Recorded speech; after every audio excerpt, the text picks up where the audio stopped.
प्यारे बच्चों, welcome to my channel Verma study 2020 book लाना। मैं यूपी बोर्ड के क्लास 12th के छात्र छात्राओं के लिए इकोनॉमिक्स सब्जेक्ट को हिंदी माध्यम से मैं फुल कोर्स कराऊंगा। यदि आप फुल कोर्स करना चाहते हैं तो मेरे चैनल को सब्सक्राइब कीजिए और बेल आइकन को प्रेस करना ना भूलें, ताकि जो भी वीडियो मैं अपलोड करूं उसका नोटिफिकेशन आपको सबसे पहले मिल सके। प्यारे बच्चों, माइक्रो इकोनॉमिक्स चल रहा है, उसमें चैप्टर 6 चल रहा है। आज पार्ट चौथा है। चैप्टर 6 का नाम है प्रतिस्पर्धा रहित बाजार। इसमें हम लोग देखे थे बाजार का वर्गीकरण, अर्थात बाजार की संरचना, बाजार का रूप। 3 तरह का होता है: पूर्ण प्रतियोगिता, एकाधिकार, अपूर्ण प्रतियोगिता। अपूर्ण प्रतियोगिता में 3 बताया गया था: एकाधिकारी प्रतियोगिता, अल्पाधिकार, द्वयाधिकार। पूर्ण प्रतियोगिता हो गया, एकाधिकार भी हो गया। पूर्ण प्रतियोगिता और एकाधिकार में अंतर भी हो गया। पूर्ण प्रतियोगिता और अपूर्ण प्रतियोगिता में अंतर हो गया। अब अपूर्ण प्रतियोगिता के जो 3 प्रकार हैं उनके बारे में हम लोग पढ़ेंगे। तो आते हैं एकाधिकारी प्रतियोगिता। देखिए, अभी इससे पहले जो आपने पढ़ा है एकाधिकार और एकाधिकारी प्रतियोगिता में बहुत ही अंतर है। बच्चे अक्सर कन्फ्यूजन में हो जाते हैं। देखिए, एकाधिकार आपने पढ़ लिया है कि एकाधिकार में एक फर्म में एक विक्रेता होता है, उसके पूर्ति पर पूर्ण नियंत्रण होता है और वो कीमत को प्रभावित कर सकता है। एकाधिकारी प्रतियोगिता के बारे में आज हम लोग पढ़ेंगे। देखिए, एकाधिकारी प्रतियोगिता इसको कहते हैं मोनोपोलिस्टिक कंपटीशन। इसके जो जन्मदाता हैं एकाधिकारी प्रतियोगिता के या एकाधिकारी प्रतिस्पर्धा, प्रतियोगिता के जगह पर कहीं कहीं प्रतिस्पर्धा भी आता है, लेकिन इतना निश्चित है कि अगर एकाधिकारी केवल शब्द आता है तो इसका मतलब कि इसकी बात नहीं हो रही है। जो आप पढ़ चुके हैं एकाधिकार, उसकी बात हो रही है। और आज जो हम लोग पढ़ रहे हैं इसमें प्रतियोगिता या प्रतिस्पर्धा एकाधिकारी के साथ जरूर जुड़ा होगा, तब ये चीज़ माना जाएगा। एकाधिकारी प्रतियोगिता के प्रणेता या जन्मदाता प्रोफेसर चैम्बरलिन थे। इन्होंने बताया था कि एकाधिकारी प्रतियोगिता का बाजार का वह रूप है जिसमें बहुत सी छोटी फर्में होती हैं। यहाँ एक चीज़ बता दूं कि बहुत सी छोटी फर्में होती हैं और उनमें से प्रत्येक फर्म मिलती जुलती वस्तुएं बेचती हैं, परंतु वस्तु में एक रूप नहीं होती। देखिए, पूर्ण प्रतियोगिता में सबसे ज़्यादा फर्में या विक्रेता होते हैं, ये आपको बताया गया है। अपूर्ण प्रतियोगिता में अपेक्षाकृत कम विक्रेता या फर्में होती है और अपूर्ण प्रतियोगिता में जो एकाधिकारी प्रतियोगिता है इसमें भी बहुत से फर्में होती हैं, लेकिन पूर्ण प्रतियोगिता से कम होती हैं। पूर्ण प्रतियोगिता में असंख्य होती हैं। अगर दूसरे नंबर पर बात किया जाए तो एकाधिकारी प्रतियोगिता में फर्में या विक्रेता ज़्यादा होते हैं। ये चीज़ यहाँ तक क्लियर हो गया। और उनमें जितने भी फर्में होंगी वो मिलती जुलती वस्तुएं बेचती हैं।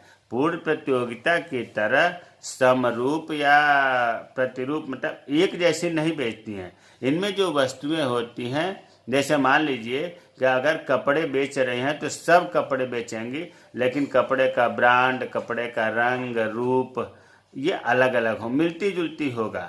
और जैसे मान लीजिए कि सब्जी की मार्केट, सब्जी बेच रही हैं तो सबकी सब्जी एक जैसे नहीं होगी, लेकिन सब्जी सबकी होगी। तब हमारी बात समझ में आ रही होगी कि जितनी भी फर्म है मिलती जुलती वस्तुएं बेचती है, लेकिन ये वस्तुएं एक रूप मतलब रंग में, रूप में एक जैसी नहीं होंगी। वस्तुओं में थोड़ी भिन्नता जरूर होगी। तो ऐसी स्थिति होती है तो इसे एकाधिकारी प्रतियोगिता कहते हैं। तो एकाधिकारी प्रतियोगिता में आप समझ गए कि इसमें भी फर्में बहुत ज़्यादा होती हैं संख्या में और मिलती जुलती वस्तुएं बेचती हैं। इनमें एक रूपता, वस्तुओं में समरूपता नहीं होती है। अब यहाँ एक चीज़ ये बताओ, नोट करके हमने लिख दिया कि जब वस्तुएं एक जैसी नहीं है तो क्या होगा? प्रत्येक विक्रेता का अपने वस्तु पर पूरा अधिकार होगा, क्योंकि वो एक छोटा सा एकाधिकारी होगा। और जब अपनी वस्तु पर पूरा अधिकार होगा, उसका एकाधिकार होगा, तो वो कीमत को प्रभावित कर सकेगा। दाम को कम या अधिक भी ले सकता है। चूंकि ये फर्में मिलती जुलती वस्तुएं बेचती हैं, इसलिए इन एकाधिकारी विक्रेताओं में तीव्र प्रतियोगिता होती है। मतलब आपस में कंपटीशन तो खूब होता है, क्योंकि मिलती जुलती वस्तुएं बेचती हैं। ऐसी स्थिति को ही प्रोफेसर चैम्बरलिन ने एकाधिकारी प्रतियोगिता कहा। अब एकाधिकारी प्रतियोगिता की विशेषताएं आते हैं। पहली विशेषता तो यही है कि विक्रेताओं की संख्या अधिक होती है, लेकिन हम कोष्ठ में लिख दिए हैं कि पूर्ण प्रतियोगिता से कम होती है। दूसरा, अभी आपने देखा कि मिलती जुलती वस्तुएं भले होती हैं, लेकिन वस्तु विभेद पाया जाता है। वस्तु विभेद का मतलब होता है कि वस्तुओं के रंग रूप में अंतर होता है। तीसरा है, उद्योग में फर्म का निर्बाध प्रवेश और बहिर्गमन स्वतंत्र होता है। पूर्ण प्रतियोगिता में तो बहुत आसानी से फर्मों का प्रवेश या बहिर्गमन हो जाता है, लेकिन इसमें भी तो होता है, लेकिन कुछ उसके अपेक्षा कम आसान, मतलब स्वतंत्र होता है, लेकिन उतना आसानी नहीं होता। अब चौथा जो बहुत महत्वपूर्ण है, मांग वक्र, जिसको कहते हैं औसत आय वक्र, एवरेज रेवेन्यू, ये ऋणात्मक ढाल वाला होता है। आपको बताया गया है इसमें अपूर्ण प्रतियोगिता में कि इस तरह से बाएं से दाएं, एक ऊपर वाला होता है जो अधिक होता है AR, और जो नीचे वाला होता है MR।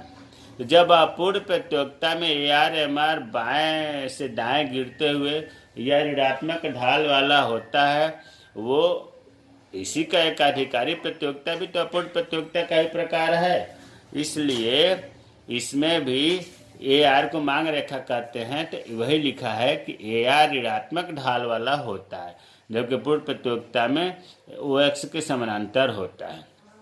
पांचवा विशेषता, प्रत्येक फर्म का अपनी वस्तु के उत्पादन पर एक अधिकार होता है। अभी हमने बताया कि प्रत्येक फर्म या विक्रेता जो है अपनी मिलती जुलती भले वस्तुएं बेचते हैं, लेकिन सबके अलग अलग वस्तु विभेद होता है, तो उत्पादन पर, पूर्ति पर उनका एक अधिकार होता है। और जब वस्तु विभेद होगा, छठा है, वस्तुओं में अंतर होगा, तो विक्रेता कीमत को भी प्रभावित कर सकता है। ये परिभाषा में ही लगभग सभी विशेषता सम्मिलित है। थोड़ा सा अगर आप ध्यान देंगे, देखिए विशेषता आप सबकी समझ लें, ताकि कोई किसी से भी पूछे ना तो आप आसानी से अंतर कर सकें। विशेषता पूछे तब आसानी से बता दें, और अगर अंतर पूछे तो आसानी से। ये तभी क्लियर होगा कि पूर्ण प्रतियोगिता, एकाधिकार, अपूर्ण प्रतियोगिता, एकाधिकारी प्रतियोगिता, इन सब की विशेषताएं आपको क्लियर होना चाहिए। अब इसमें देखिए, एकाधिकारी प्रतियोगिता में दीर्घकाल में फर्मों को केवल सामान्य लाभ ही प्राप्त होता है। दीर्घकाल में फर्मों को केवल सामान्य लाभ प्राप्त होता है। आठवां है, कीमत निर्धारक होती है। ये फर्में कीमत को निर्धारित करती हैं, जबकि पूर्ण प्रतियोगिता में आपको बताया गया था कि उद्योग निर्धारित करती हैं, फर्में तो कीमत को ग्रहण करती हैं, स्वीकार करने वाली होती हैं।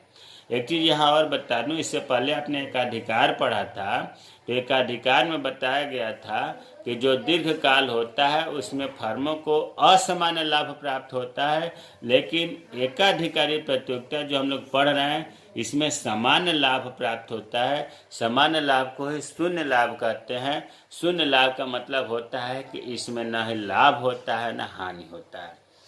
और नौवां है, सभी फर्में सदृश्य किंतु स्थानापन्न वस्तुएं उत्पन्न करती हैं।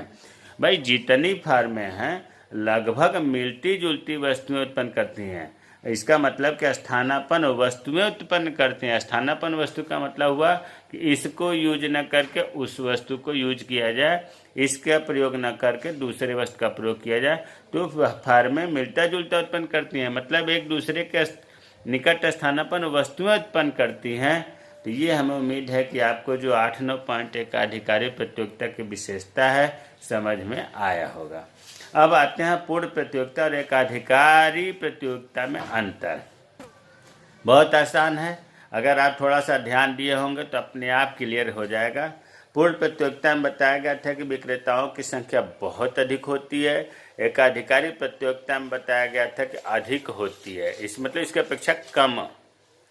वस्तुएं पूर्ण प्रतियोगिता में समरूप होती हैं, रंग में, रूप में, गुण में एक जैसी होती हैं, जबकि एकाधिकारी प्रतियोगिता में वस्तु विभेद होती है, वस्तुओं में अंतर होता है।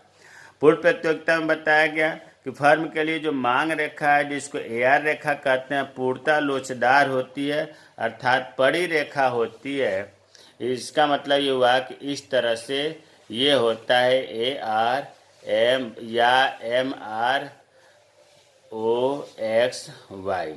मतलब ये जो है AR और MR रेखा पूर्ण लोचदार OX अक्ष के समानांतर होती है, जबकि इसमें आपको अभी बताया गया था कि इस तरह से होती है AR MR ऊपर से नीचे गिरती हुई और AR MR से अधिक होती है। 3 हो गया।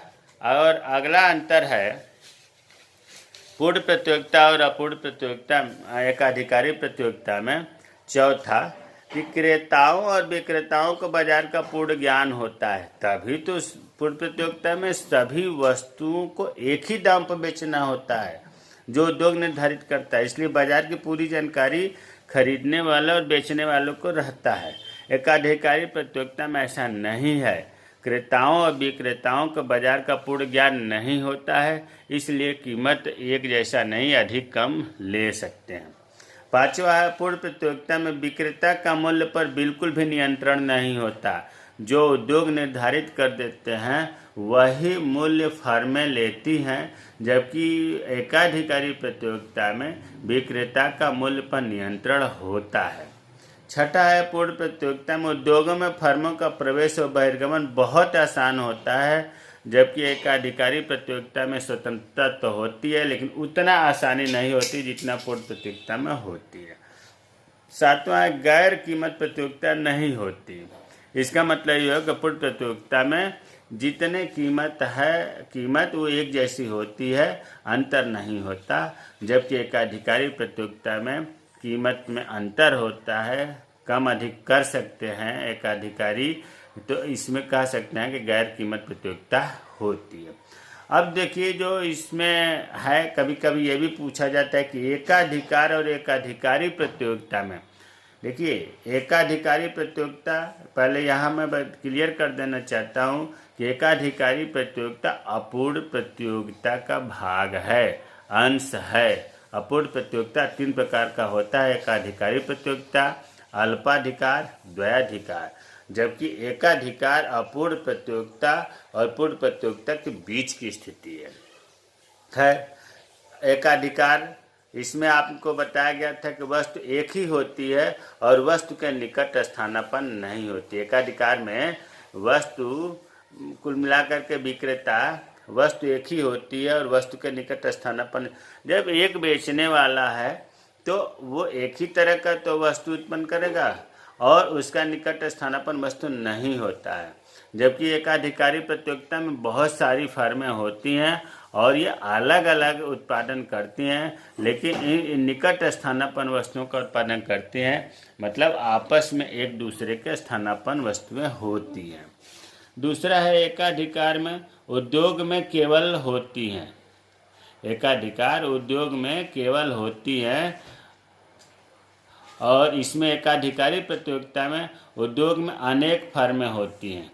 यहाँ लिखना है, मिस्टेक हो गया है, उद्योग में केवल एक फर्म होती है, जबकि इसमें अनेक फर्में होती हैं।